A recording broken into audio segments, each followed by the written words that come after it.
You're listening to A Chapter a Day, a daily podcast. The Bible comes alive as we read a chapter out loud each day. Hello, my friends. It's time for a chapter a day. Today we are reading Ruth chapter 2. Ruth chapter 2. Here's what it says. Now, Naomi had a relative on her husband's side from the clan of Elimelech, a man of standing whose name was Boaz. And Ruth, the Moabitess, said to Naomi, "Let me go to the fields and pick up the leftover grain behind anyone in whose eyes I find favor." Naomi said to her, "Go ahead, my daughter." So she went out and began to glean in the fields behind the harvesters. As it turned out, she found herself working in a field belonging to Boaz, who was from the clan of Elimelech. Just then Boaz arrived from Bethlehem and greeted the harvesters. "The Lord be with you." "The Lord bless you," they called back. Boaz asked the foreman of his harvesters, "Whose young woman is that?" The foreman replied, "She is the Moabitess who came back from Moab with Naomi. She said, 'Please let me glean and gather among the sheaves behind the harvesters.' She went into the field and has worked steadily from morning till now, except for a short rest in the shelter." So Boaz said to Ruth, "My daughter, listen to me. Don't go and glean in another field, and don't go away from here. Stay here with my servant girls. Watch the field where the men are harvesting and follow along after the girls. I have told the men not to touch you. And whenever you are thirsty, go and get a drink from the water jars the men have filled." At this, she bowed down with her face to the ground.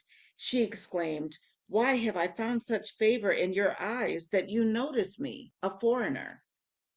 Boaz replied, "I've been told all about what you have done for your mother-in-law since the death of your husband, how you left your father and mother and your homeland and came to live with a people you did not know before.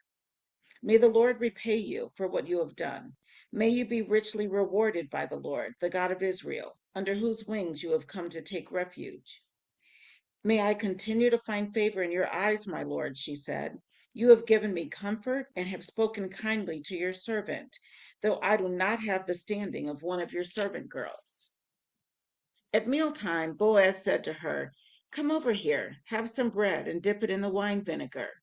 When she sat down with the harvesters, he offered her some roasted grain.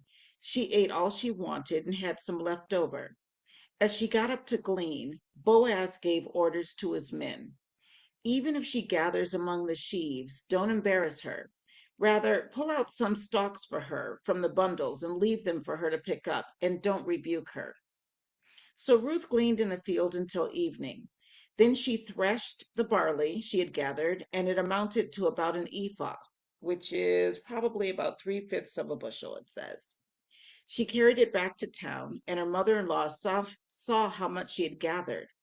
Ruth also brought out and gave her what she had left over after she had eaten enough. Her mother-in-law asked her, "Where did you glean today? Where did you work? Blessed be the man who took notice of you." Then Ruth told her mother-in-law about the one at whose place she had been working. "The name of the man I worked with today is Boaz," she said. "The Lord bless him," Naomi said to her daughter-in-law. "He has not stopped showing his kindness to the living and the dead." She added, "That man is our close relative. He is one of our kinsman redeemers." Then Ruth, the Moabitess, said, "He even said to me, 'Stay with my workers until they finish harvesting all my grain.'" Naomi said to Ruth, her daughter-in-law, "It will be good for you, my daughter, to go with his girls, because in someone else's field you might be harmed." So Ruth stayed close to the servant girls of Boaz to glean until the barley and wheat harvests were finished, and she lived with her mother-in-law. And that was chapter 2 of Ruth. I will see you tomorrow for another chapter.